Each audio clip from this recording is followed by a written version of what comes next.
All right, thank you, Teresa. We are at about 50 attendees. Thank you all for sticking with us today. We are at the tail end of the Affordability Summit, and we will go ahead and get started with this session.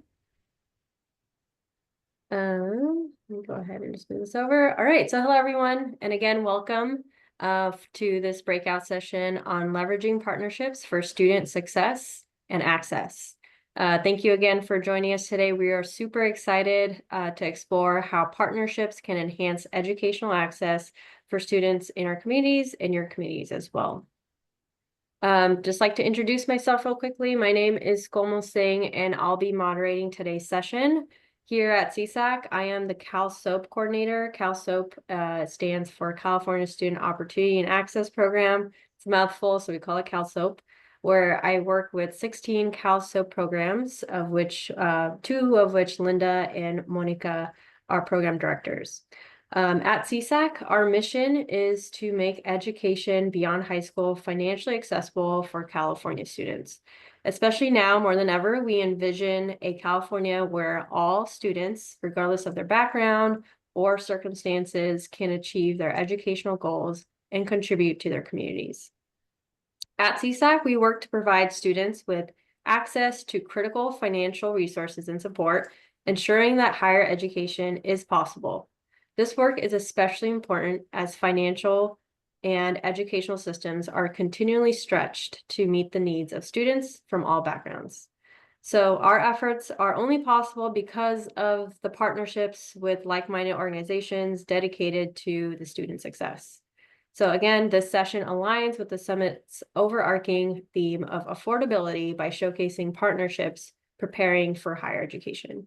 By combining resources and expertise, we can allow students to reach their educational aspirations and make it a reality.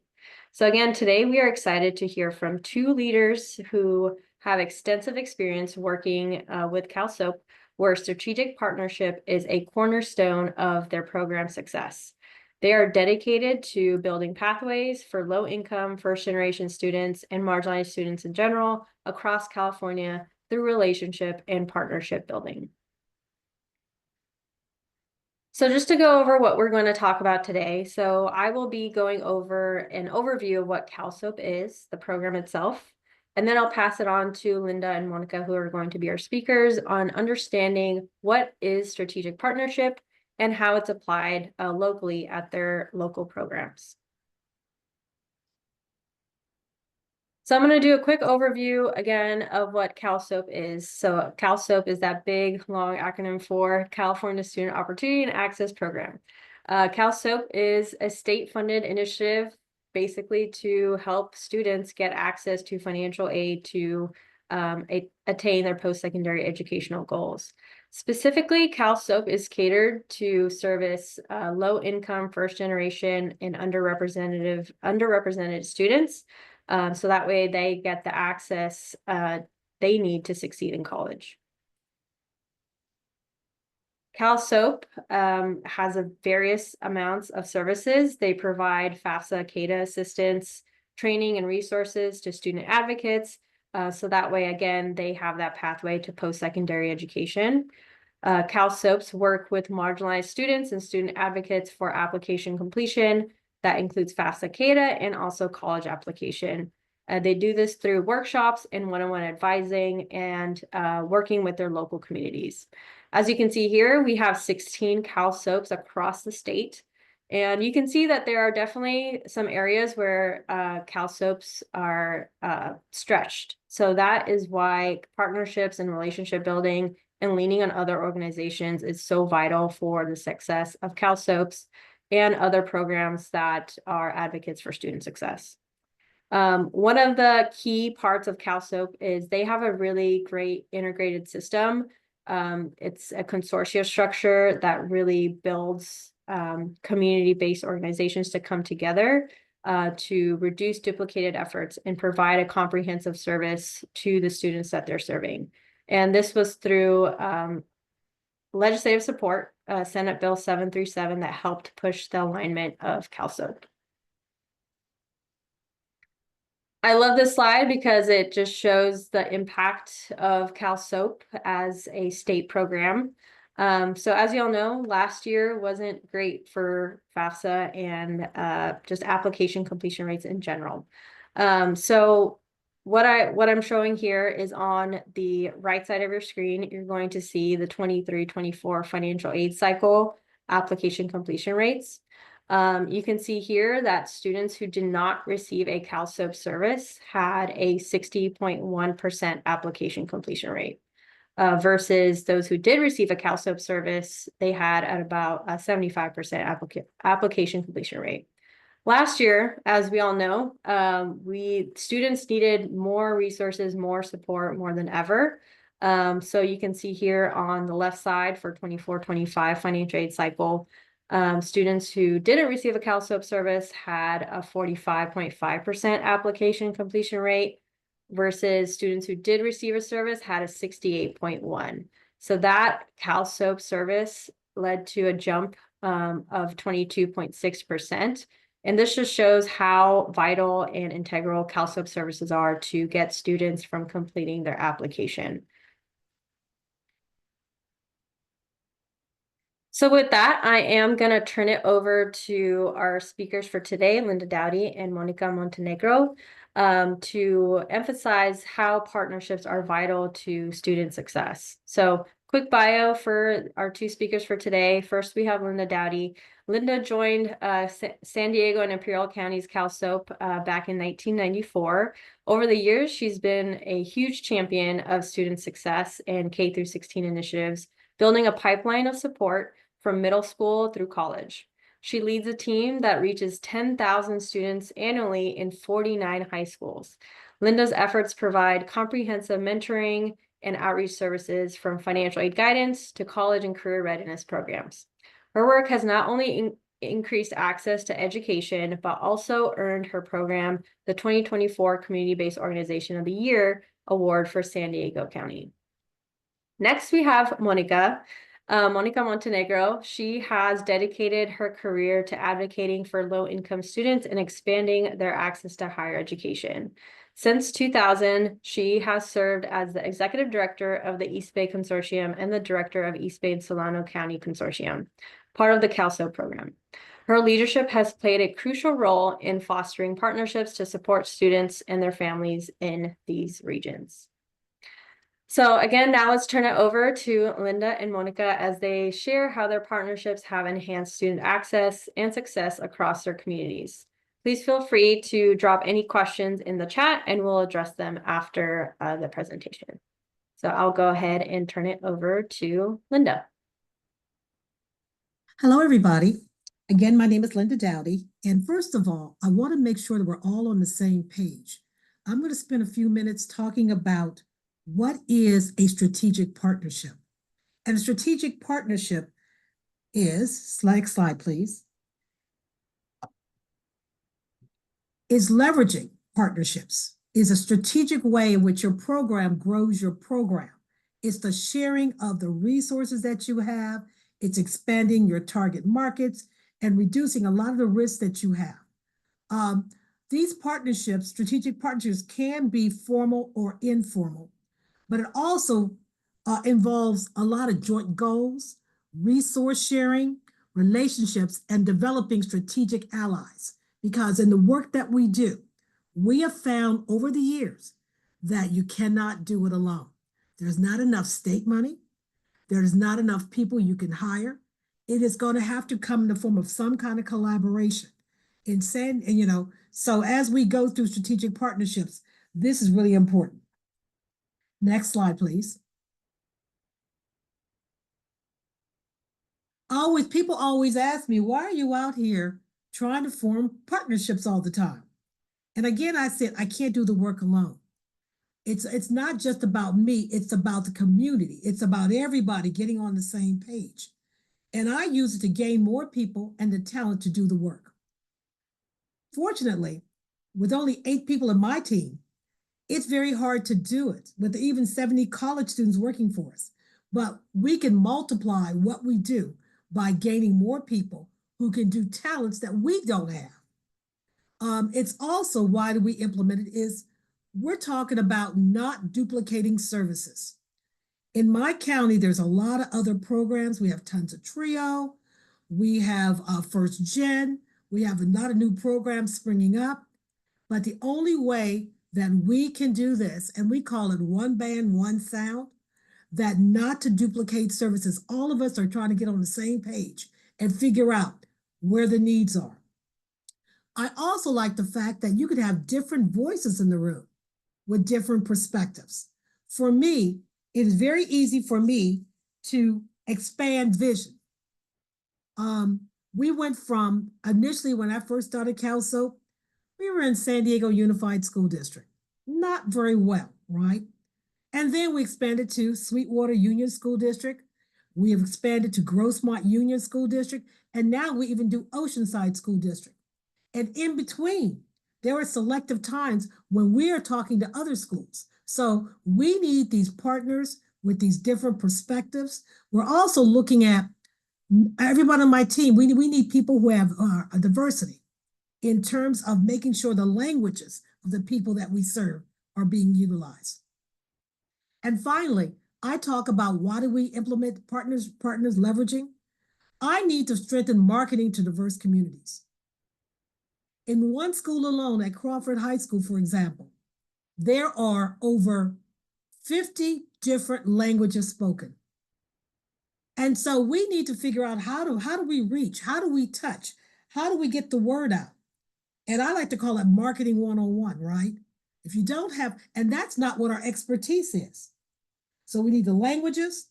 We need to be able to get into the various communities in which our students live.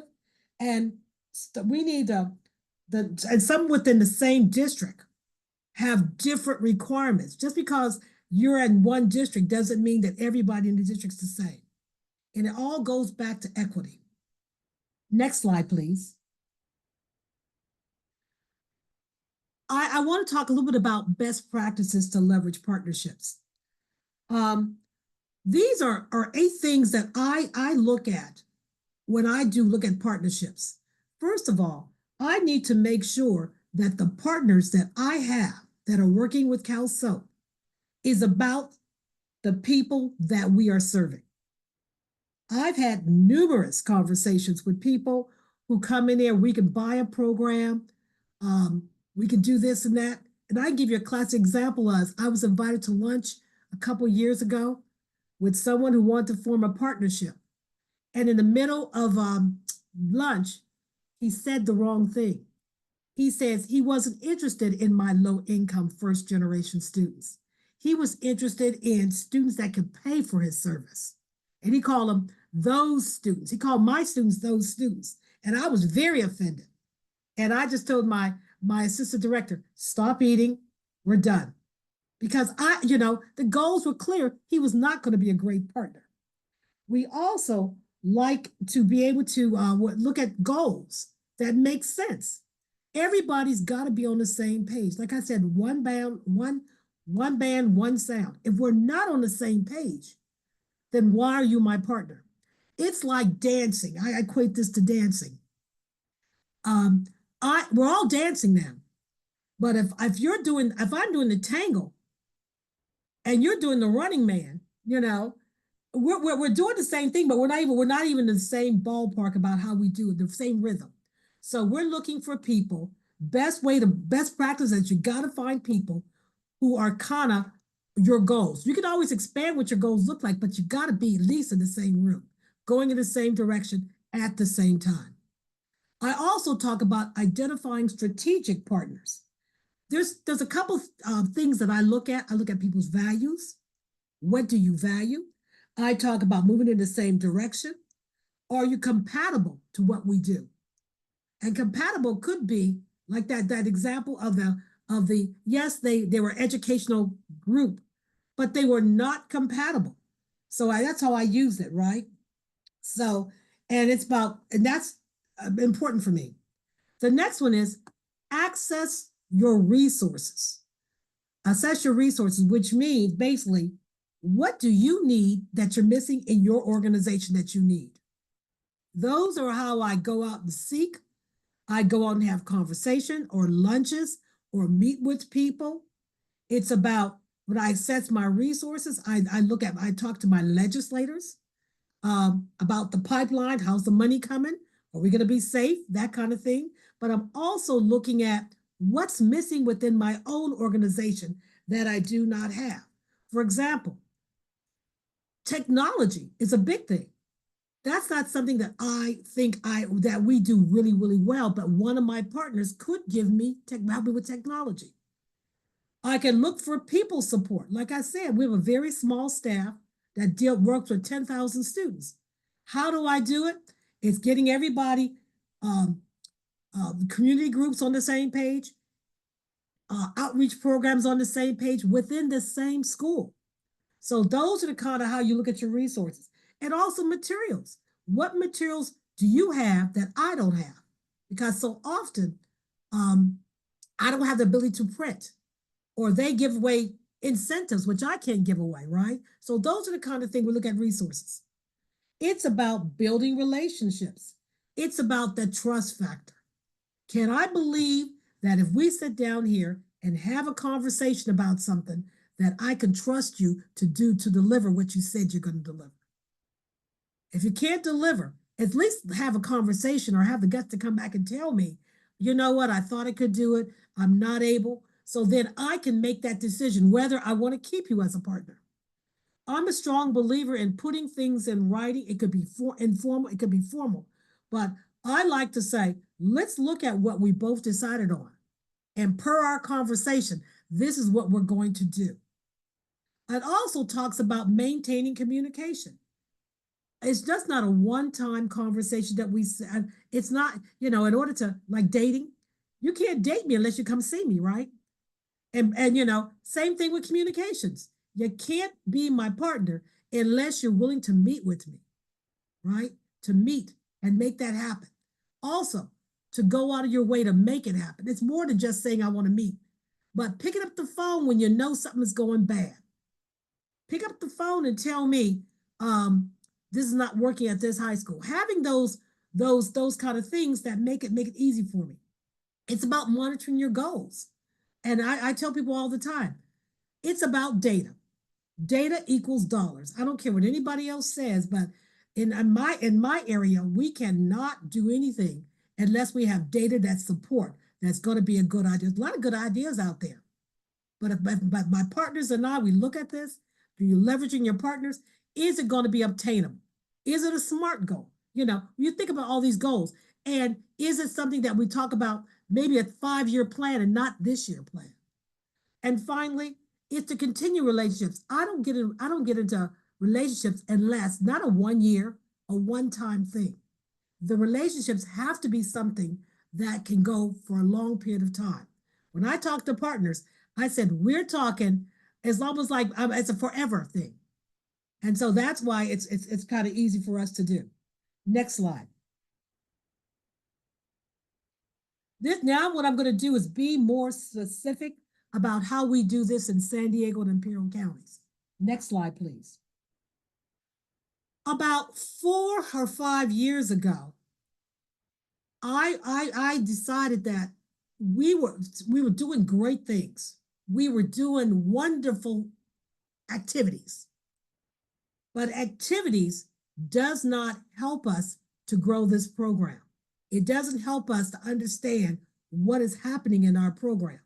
So that's when I decided that I wanted to go to our board decided and voted on going to collective impact. And collective impact that brings a network of over 100 organizations and community members and institutions who advance equity by learning together, aligning, integrating their actions to achieve population and system level changes. Think about that for a second. We're not in it just to do activities. People, and when I first started CalSoap, oh, that was a wonderful event. Oh, we had so many people. And then we move on to the next event. But it didn't help us to understand what we could do better, and what were some of the holes and how we could fix things if they weren't going the right way. So And also the word equity. I think the word equity is important. It's not every school. Like when we say we have all these schools, right? One of the things I say to people is we have to do things that make sense to us. Every school is not the same school. And so when you're talking about collective impact, I look at the equity within my partnerships to make sure that we take them for their strengths, not for their weaknesses. And so that helps us to align, to integrate our actions. What I get out of one program, I cannot get out of another.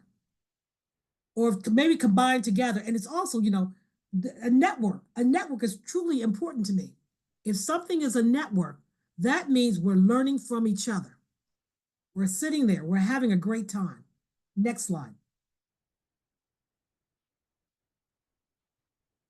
Here's what we look at.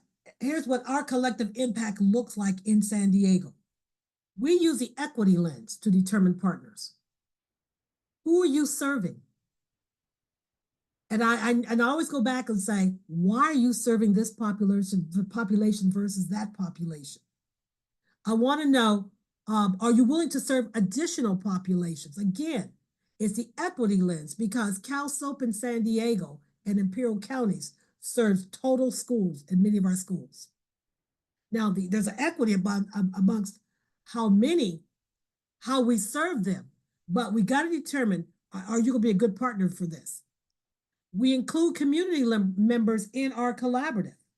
And what we try to do is we jot down community partners can help us with the work. And I think if it was me and I had a takeaway I would give this group, I would think about what we're saying today. And I need you to go back and say, who are my true strategic partners and who's missing from this group? We also in the San Diego Collaborative talk about recruit, co-create, and cross-sector partners. By that, what we're saying is we're working institutions. I have 24 higher ed partners. And you may have on your board or in working with you, maybe the admissions team or the financial aid team that may be on my board. But they know that we have the right to go into their institutions and get other partners. Some are student affairs. Student affairs are why your student orgs are, right? And we have student orgs, right? Some of these could be other areas that are happening. I use data people a lot in some of these partnerships, right? I use data to continuously learn, adapt, and improve. Like I said, data equals dollars. If I don't have data, why am I doing this? Somebody said, well, we'll just do a survey. A survey only gets you so far. I need to know. We've done forums and groups and things like that to figure out what is going on here. Number 5, we cultivate leaders with unique systems of leadership skills. I think I'm an okay leader, but there are better leaders out here than I am. I told somebody, the young people's way of thinking is so different than mine. And I love that because I'm growing, I'm learning. And everybody in our collaborative is learning from what other people's skills are. We cultivate leaders with unique systems of leadership skills, right? I'm not the only one that's a leader. So we go through this all the time. Teach me something. I'm having lunch on Tuesday with the data person at UC San Diego who works with educational area. And I said, I need to understand how to help me to understand how I get this information and what could I create to get that information. I also talk about focus on programs and system strategies. I like strategies. I'm a systems person. That's one of my strengths. I see things and people laugh at me, but I can go to sleep at night and see a clear vision of what we need to do, right? Having 25, not like in 2024, this year, I did 20 schools in January at the same time. And people say, oh, that's really, you can't do that. Yeah, you can if you have systems in place and people in place, and everybody knows kind of what's going on. I build a culture that fosters relationships, trust, respect across participants. I love people. I like the fact that they're trying to share things with us to make us better. I share things with them. The Trio Alliance and I are like brother and sister organizations. EAOP in the state are like our brother and sister organization, right? We share, we look at things, we foster these relationships, and then we learn things. San Diego is kind of interesting. You have urban, suburban, and you also have rural, all going within the context of two counties, right? And so what we try to do is programs that we create has to fit the context of that community. There's no other way I can say it. If you're trying to create something that was really good at one of our urban schools and try to take it to Imperial County, it doesn't quite work. So we've learned that. Next slide, please. Under collective impact, there are really 5 different areas. And here's our model. Number 1, we're looking at common agenda. We're looking at shared measurement. We're looking at mutual reinforcing activities. We're looking at continuous communication, and we're looking at a backbone organization. Let me show you how it happens in San Diego. Next slide. Let's talk about a common agenda. These are some, not all, didn't have enough space, but these are some of the organizations that we use in San Diego County. If you're not using your libraries, they're looking for partners. We use their space. They advertise for us, right? You have your financial aid offices at your higher eds. Call them up. They will help you to help do some of the programming. The TRIO programs, you have your school counselors and your administrators. You've got your school districts themselves. They have another layer on top of the schools that are going to support you. We use the San Diego County Office of Ed, the churches. We do parent groups, community-based organizations. And we're talking about, I belong to community-based organization for African Americans. There's one for Latinos. There's one for Pan Asians. So you've got to figure out in your community where they lie. Also, we look at the different business groups that are out there. Who can help me? Most time businesses will donate if they understand what you do. We talk to our legislators. I'm very well versed with our legislators, city officials, student orgs. That's one. First Gen is the first that I talk about, but we have an organization, a Hispanic organization that was with us with Cash for College. They sent out 20 students to help us, to help spread it. We have the San Diego Foundation, which is a great partner. People say, well, how do you do a foundation? How would you like to wake up and find out that when we had our convening, they stepped up and said, for every space that wanted to host a Cash for College, we will give that space $500. Then they turned around and said, you know what? I believe these people need some incentives to get people there. On top of that, they gave them $200. So I'm just letting you know, that's one of the greatest partners you can have, because the things they can do, I cannot do in my budget. The parents, EOP, EAOP, higher ed administrators, right? I love them. San Diego Urban League, think about your urban leagues. NAACPs, there's so many things out there. And then we have our council board members, and then we have our council staff. Next slide. It's about the second thing is shared measurements. And when we talk about shared measurements, we're actually talking about how are you going to figure out how well you're doing? It's one thing to work.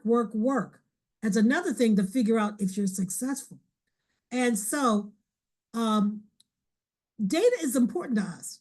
It tells us how well we're doing. It tells us that what we're doing may not be as successful as we think. It tells us what areas are strong and which areas are not strong. Where do we need to reapply or refocus or redesign efforts? So those are kind of reasons why we do data a lot. And these are some of the data sources that we've used. The first one is the California Student Aid Commission. I know in 2024, because of the way that was rolled out, but we look to them as our North Star. They tell us where the kids are, which kids have completed, and which students do we need to focus on. We also, in times, you looked at NCAN. When the Student Aid Commission was down, at least we can go to the NCAN and look at how many students in that schools were completing, right? And then you have the federal government tracker. Now, the tracker only does FAFSA. So we were, so you got every one of these things has a measure, but you can put them all together and they can help you. We also keep our data in LaCai. We're very big about LaCai, right? We have up-to-date data every day. We know where students are. We can do that. And finally, we're in data sharing information with school districts and schools. I need data. They will help us. They will pull data from their large systems if they have to. And that's how we determine data will be shared. And that's what we go about saying who gets what data and how much data do they get. We don't share students' names. But the schools can share students' names, right? With other partners in the school. So we encourage us to work and meet together on almost a weekly or monthly basis just to make sure that it is good. Next. We also do mutually reinforced activities. And, again, we do the equity based. And for San Diego, when you got all those schools, you got to figure out how to do them all. So what we do is we broke our schools into tiers. Tier 1 schools are probably the whole school is being taken. Those schools are like our university cities. It's like our La Jolla's, things like that, right? Where they don't need that much help. They just need information and that they can come to all the big events. Then you got tier 2 schools, which they get extra support. They actually get a college readiness coach. And then we offer small group and classroom presentations. Tier 3 schools are our neediest schools. There's about 20 of them where we said, this is our bread and butter. If you want to see change in this county, these are the schools we got to move. And that's why we've created, on top of everything else that we do, we created what's called road shows, where we're in schools 1 to 3 days, going through every senior. And the seniors are going, oh, they're coming again. And we will go back multiple times. Once we have the CSAC data, we'll go back and call all those students back out again and say, and the thing about it is we're asking them, what can we do to help you to finish this? We do have a Cash for College event, mutually thing. We're gearing up for 25 this year, 25 schools.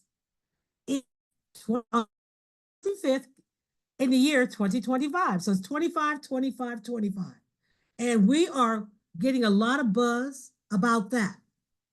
And finally, what happens when at the end, when they try to talk to? We learned something interesting. Summer melt. Last year, between June and August, we did a massive summer melt with ECMC money. 1,640 students we captured. And we were going, those are the districts that I serve. And we're going, wow, why? And we asked them, why didn't you do it then?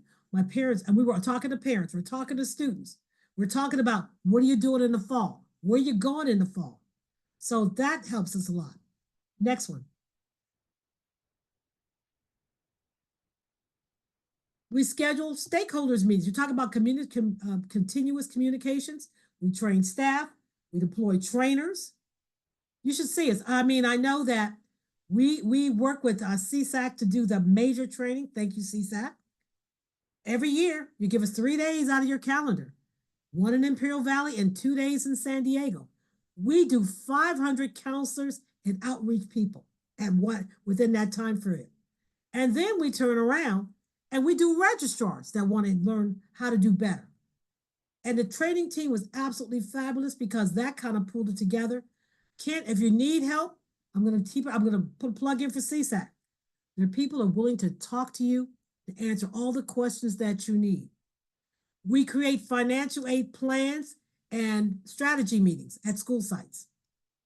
You know, especially the 20 schools that we've identified. What is your financial aid plan come in? What date do we need to come in? What do you consider? How many students do you think we can cover here? What dates? Are you doing a webinar? What can we do? We bring in partners. We disseminate plans to inform parents. As you know, the new FAFSA is terrible. They've made so the parents can't be hiding like they were a couple of years ago, right? So we have to get parents on board. If somebody asks you, what's the one thing that we're weak in? Parents. We're not getting to them fast enough. We develop unified marketing plans. San Diego Unified District for us speaks to us on a weekly basis, my team member on a weekly basis. Where are we going? What do we need to do? We're strategically planning with all of these communication teams. UC San Diego, another one that's trying to help us. Community colleges in our area, sending us stuff so we can deploy it out to students. And then we have biweekly update reports. Next slide. Backbone. You know, with SB 737, everyone interpreted this a little differently. For San Diego and Imperial counties, that became our rally cry. That we are held kind of responsible for making sure and ensuring that financial aid happens across both counties.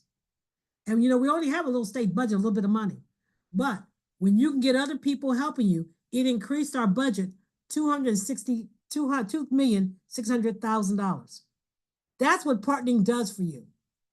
We still serve 2 counties. We got 24 partners, school districts, higher ed. We serve the 10,000 students in all those schools. And we're proud to say that we are an outreach program of the California Student Aid Commission. Thank you. And thank you, Linda. We'll go ahead and turn it over to Monica. Thank you, Como, and thank you, Linda, for your inspiration. Always, you're a great leader in your region and throughout the state. I'm Monica Montenegro, and I'm the Executive Director and the Director of the East Bay and Solano CalSub Consortium. And I have been the Executive Director and Director since the year 2000, so it's been about 24 years. But I do have to tell you that I've been with the program, it seems like all my life. I actually started working for CalSub when I was a student at UC Berkeley in the mid 80s.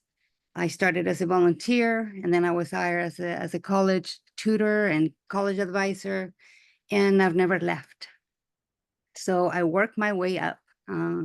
But prior to that, I just wanted to mention that I am an immigrant. My parents left our country to look for better opportunities for us, just like many families actually do. Many immigrants come here looking for better opportunities, and it's this kind of work has been deep in my heart. I went to Richmond High School for 2 years. I came here when I was 16. I finished high school and I went to community college, Contra Costa College. And when I was there, I worked for the EOPS program. And I remember this is the early 80s. I was going out and trying to enroll students to come to college. So I was actually knocking doors at the time. And I was doing that with my sister and going to neighborhoods where we knew that there was a lot of need and a lot of students that actually were not going to college. So that's how my work started there at the community college and trying to get students to go to college. I transferred to UC Berkeley. I am a Cal Grant B recipient, and I got all of the financial aid that I could get to get my education. And as I mentioned, I started working with CalSoap in 1985. I believe that the strength of our program, and I think that the strength of the CalSoap programs are the college students that we hire to provide the direct services to students. 30% of our budget, the budget that we get for CalSoap, is supposed to be spent on college students. East Bay and Solano spends about 40 to 45% of our funding.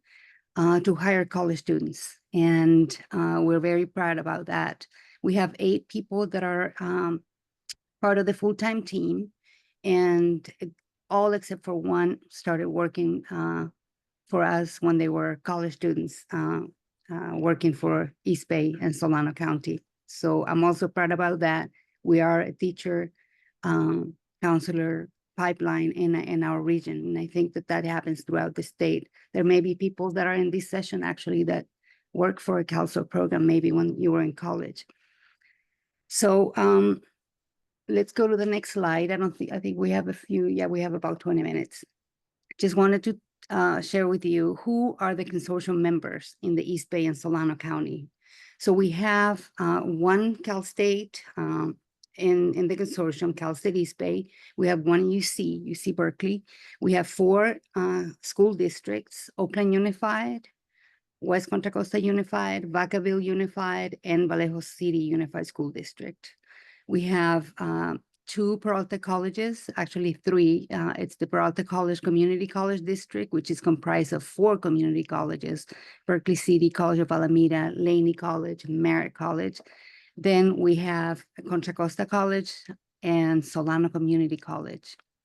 We have a couple of independent colleges: the Mills Institute of Northeastern University and St. Mary's College are part of our consortium.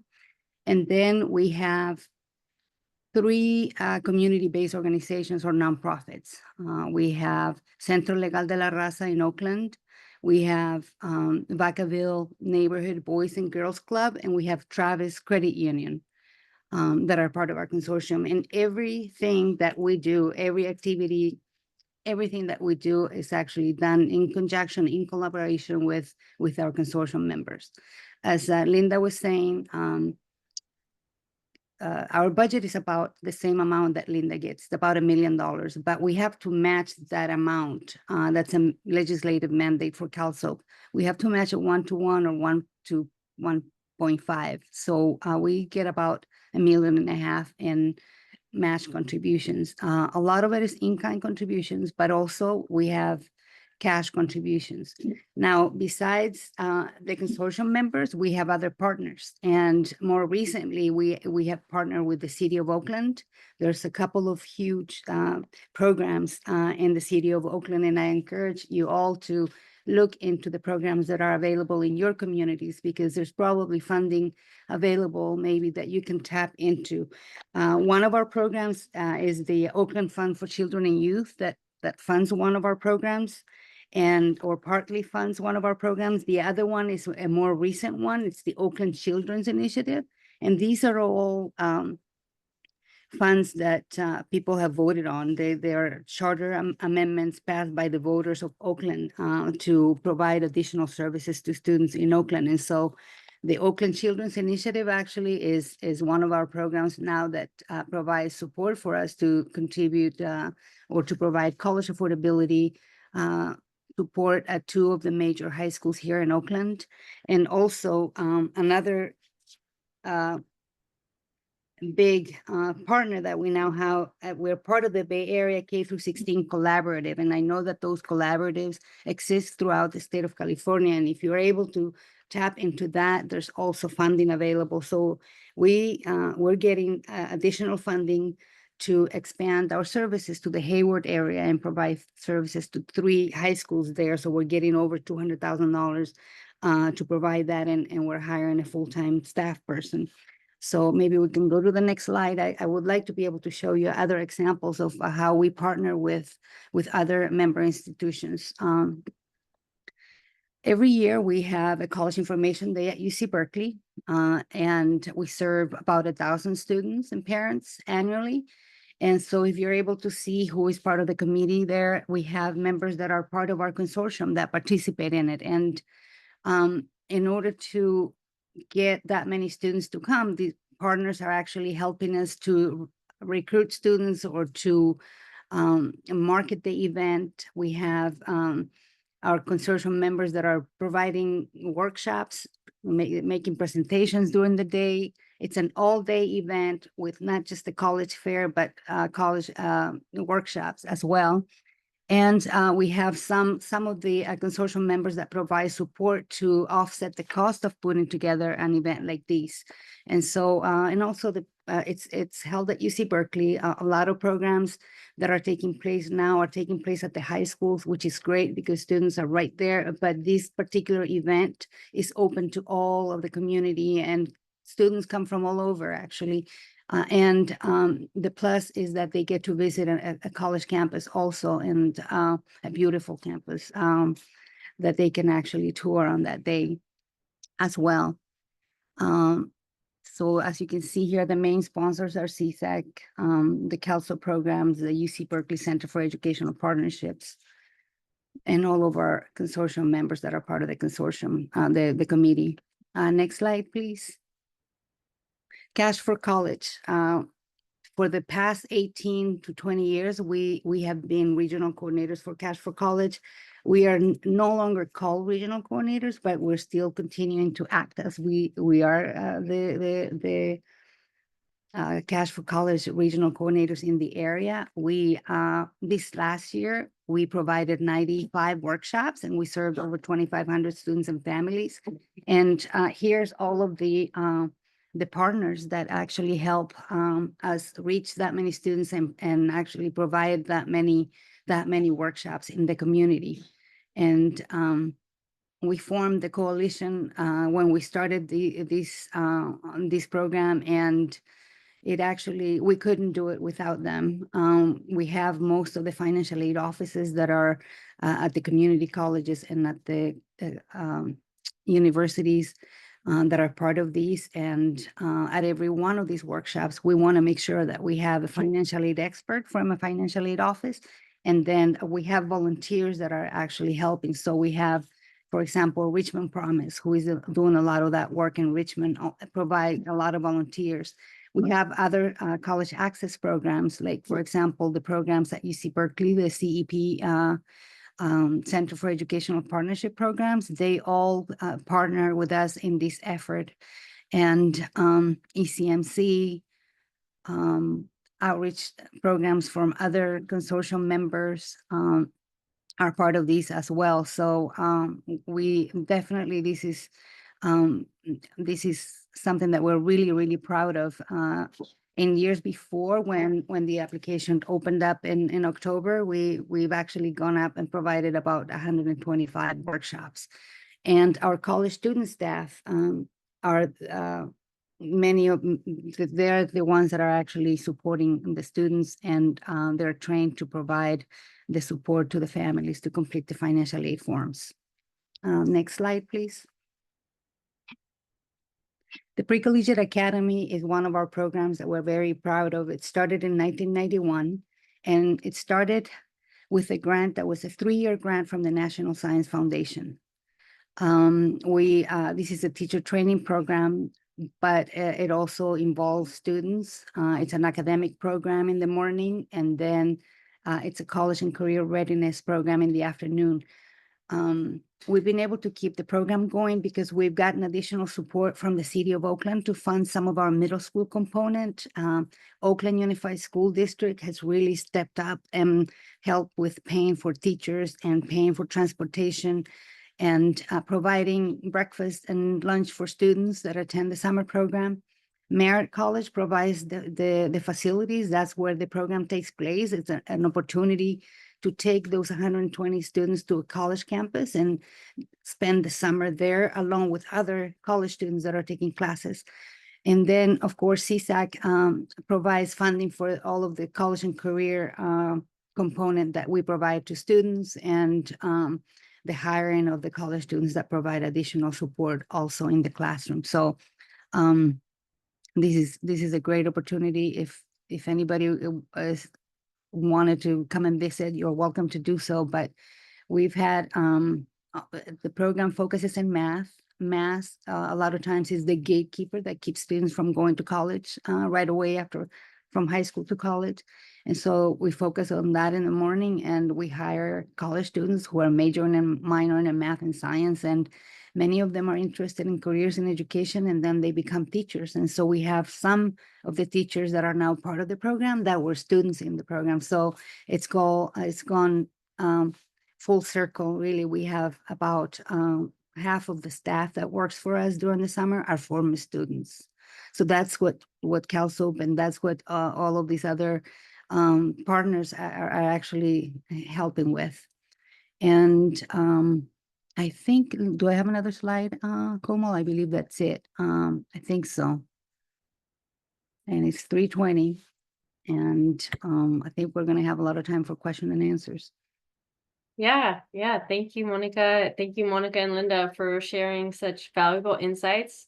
We'll now open it up for questions. You can use the chat or you can raise your hand and we can get you unmuted. But yeah, feel free to use the Q&A function at the bottom of your screen. Just like to thank our presenters and to all of you attendees for participating and attending today's session. Just like to reiterate, partnership like these are key to ensuring that California students have the resources and support they need to succeed. And we hope that you can apply some of the aspects of partnership that Monica and Linda went through today in your community to strengthen your work. We do have a question in the chat. Oh, looks like Monica, you're already typing. Don't see any raised hands or any open questions in the chat.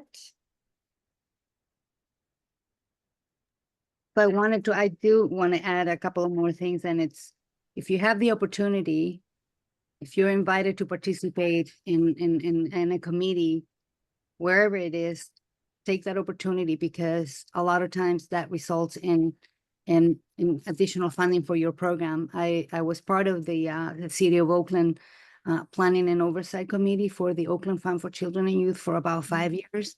During that time, I could not apply for funding, but once I got off, I applied for a grant, and this is how we're funding now the Pre-Collegiate Academy program, or part of it.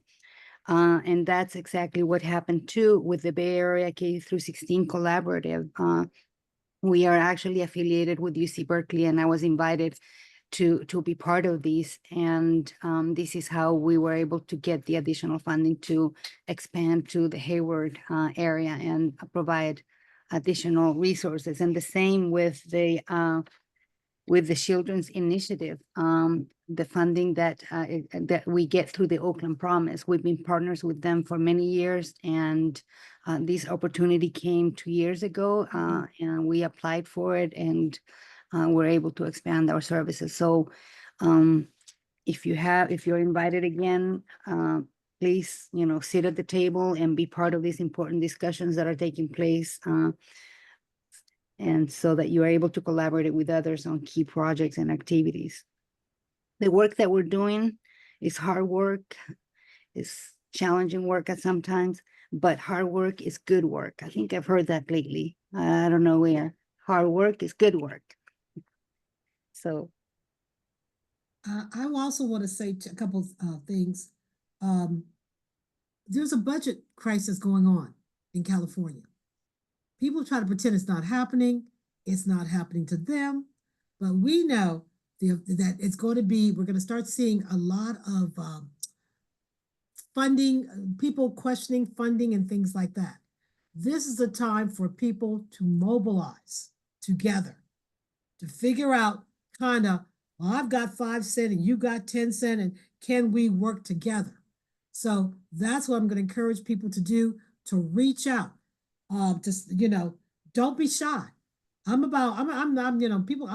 used to be a little shy child, believe it or not. But yes, you have to get out there and you got to hustle and you got to figure out who's like your program or who's like you in vision and mission, right?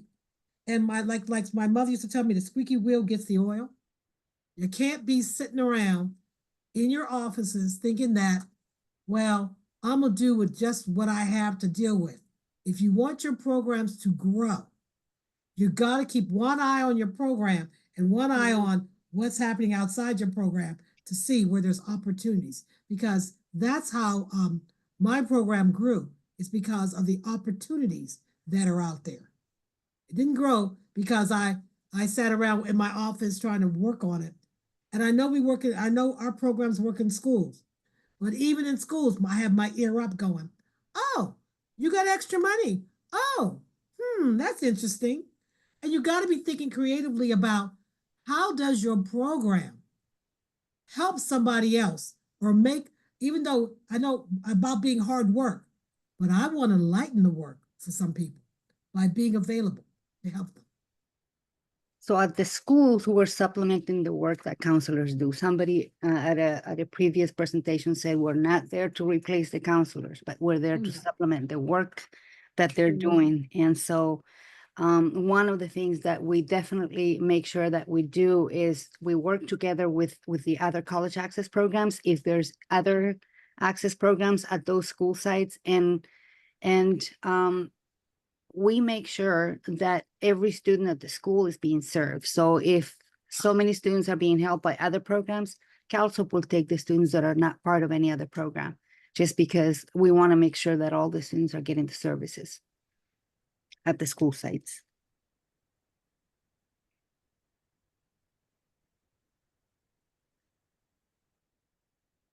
Any questions, Como? No questions in the chat. Well, I'll make I guess I'll go ahead and make a final statement and say that in light of everything happening in America, this is not the time to be sitting around and I think you'd have your moment of, but then again, now it's time to move forward, to mobilize, to do what you need to do. As what happens is going to affect a lot of our students, and we need to be very aware of that our efforts are going to be twice as hard this year as it's ever going to be. So, you know, we all need to figure out a strategy, use your strategic team, and work to make more students wanting to go to college and be in college. So we went through this in 2016. And one of the things is that we need to continue to assure our students is that we are fortunate to live in a state where we have the governor, we have CSAC, we have all of the leaders in the state backing up our students. So we just need to make sure that they know that that they're safe here, that they can continue to apply for financial aid. Financial aid it's not going away. And we just need to have those conversations with our students, especially at this time when for a lot of them it's uncertain. They were not around maybe for 2016, but we were. And so we know that they're worried. Our families are worried, and we need to assure them that they will be fine. And that's the point of strategic partnerships, making it work. Figuring out, get a plan together strategically. How are we going to deal with this issue? And once you have it in plan, then mobilize your people. People will, everybody likes a winner, right? And I'm gonna tell you right now, when you have a good strategic plan in place, that's like being on a winning team. So I'm imploring everybody to really, really, really work together, strategize, and be willing, be willing to step outside your comfort zone to do what you need to do to help your students. We have a question in the chat from Daisy. Thank you, Daisy, for your question. They stated, is there room to share thoughts without an official partnership or ways we can work together without taking from the limited resources?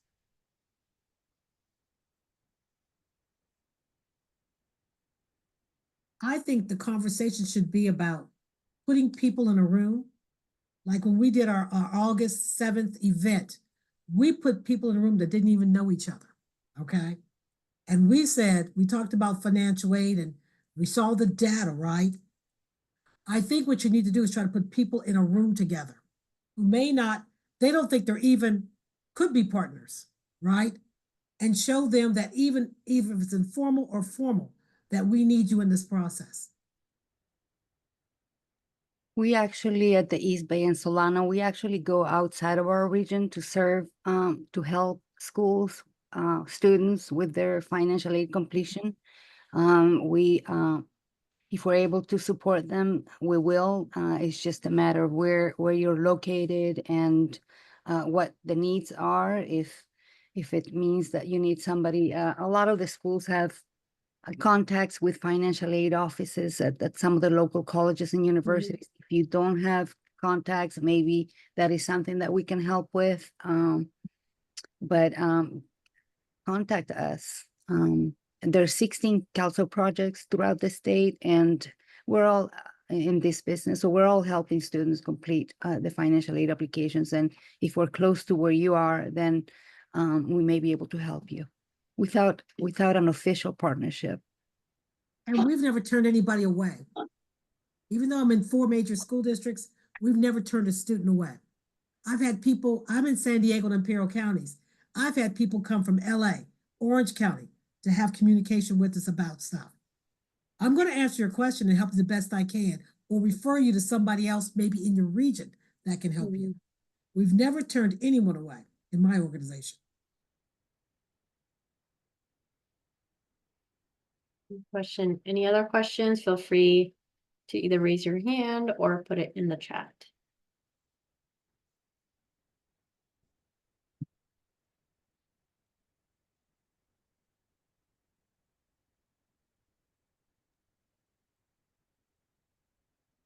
Well, thank you so much for taking the time to attend our session, and I hope that you got a few tips from us. And we're always available if you want more. We're good because some things that we have in San Diego is across it's not just in San Diego. Some of these organizations are also in your region. If you need, maybe even San Diego helping you, or Imperial County, or even Oakland, maybe making, figuring out how do I access these people, please call us.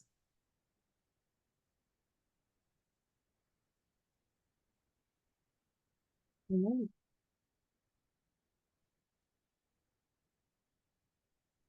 right, well, looks like that concludes our presentation. Just want to reiterate, we will have a networking hour at 4 o'clock. Gives us a little bit of break to maybe get another cup of coffee, use the restroom, get a bite to eat. But thank you again for everyone who attended. Again, we will be sharing this recording and then slides later on for those who have registered. But thank you again, and feel free to reach out to myself. We also have Linda and Monica's contact information on this slide here in the top right. If you have any specific questions for them. But thank you all again, and thank you, Linda and Monica, for another great presentation. Thank you. Thank you.